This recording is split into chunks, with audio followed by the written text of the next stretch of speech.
झारखंड की राजधानी से एक ऐसा चौंकाने वाला मामला सामने आया है जिसमें एक महिला पल्लू ओढ़कर सीधे कोर्ट जा पहुंची। उसने तमाम आरोपों को कबूला और सरेंडर भी किया। झारखंड की राजधानी रांची में एक महिला ड्रग तस्कर ने सरेंडर कर दिया तो ये खबर आग की तरह चारों तरफ फैल गई।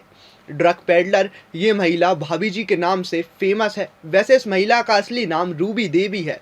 वैसे तो रूबी बिहार के सासाराम की रहने वाली है, लेकिन इसने नशे का काला कारोबार झारखंड तक फैला रखा था।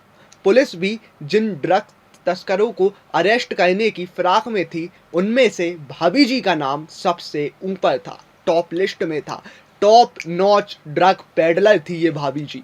पुलिस के मुताबिक रांची में अरेस्ट किए गए ज़्यादातर ड्रग तस्करों ने इस बात को स्वीकार किया है कि वे सासाराम से भाभी जी के जरिए ब्राउन शुगर स्कोर करते थे और उसे रांची में लाकर अलग अलग जगहों पर बेचते थे। बताया जा रहा है कि रिमांड के दौरान कई चौंकाने वाले खुलासे हुए हैं, जिसमें रांची और सासाराम के बीच फैले हुए पूरे ड्रग नेटवर्क की परतें खुलने लगी हैं। इस मामले की जांच कर रहे डीएसपी की माने तो रांची पुलिस काफी समय से भाभी जी की तलाश कर रही थी।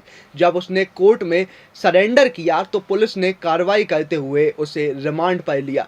पूछताछ के दौरान रूबी देवी ने कई ऐसे नाम उजागर किए जो सासाराम से ड्रग्स लाकर रांची में बेचते थे। इन जानकारियों के आधार पर अब पुलिस ड्रग्स पेडलर के पूरे नेटवर्क की जांच में जुटी है। सबसे चौंकाने वाली बात इस पूरे मामले में ये है कि इस अवैध तस्करी में केवल रूबी देवी ही नहीं, बल्कि उनका पूरा परिवार शामिल है। डीएसपी प्रकाश सोय ने जानकारी दी है कि उसके भाई पिंटू सहाय को पहले ही सासाराम से गिरफ्तार किया जा चुका है। इसके अलावा उसका दूसरा भाई प्रिंस भी इस गोरख धंधे में सक्रिय भूमिका निभा रहा है। बताया जा रहा है कि भाभी जी के खिलाफ अब तक सुखदेव नगर थाने में 6 मामले दर्ज हो चुके हैं और पुलिस दूसरे थानों से भी क्रिमिनल बैकग्राउंड की जानकारी इकट्ठा कर रही है।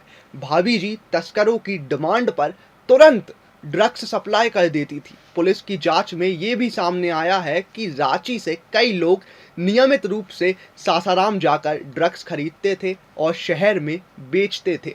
अब पुलिस उन सभी की गिरफ्तारी के लिए अभियान चला रही है।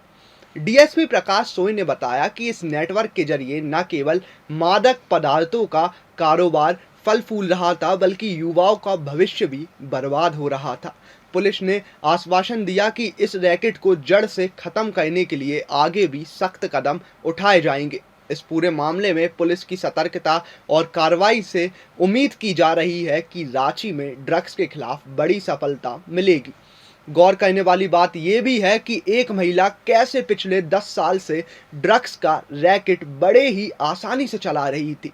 क्या कभी प्रशासन को उस पर शक नहीं हुआ, या फिर शक हुआ और छोड़ दिया गया? बिहार से लेकर झारखंड तक उसका ये पूरा नेटवर्क अच्छे से फल फूल गया था। इस नेटवर्क के बीच में एक ऐसा कोऑर्डिनेशन था जो एमबीए वाले भी ना कर पाए, जो लोगों को टॉफी की तरह ड्रग्स सप्लाई करती थी। ऐसे में अब देखने वाली बात ये होगी कि इतना बड़ा रैकेट कैसे चलाया जा रहा था और इसके पीछे क्या किसी प्रशासनिक अधिकारी या फिर किसी बड़े नेता का हाथ भी था। खैर, ये सब तो जांच में साफ हो जाएगा।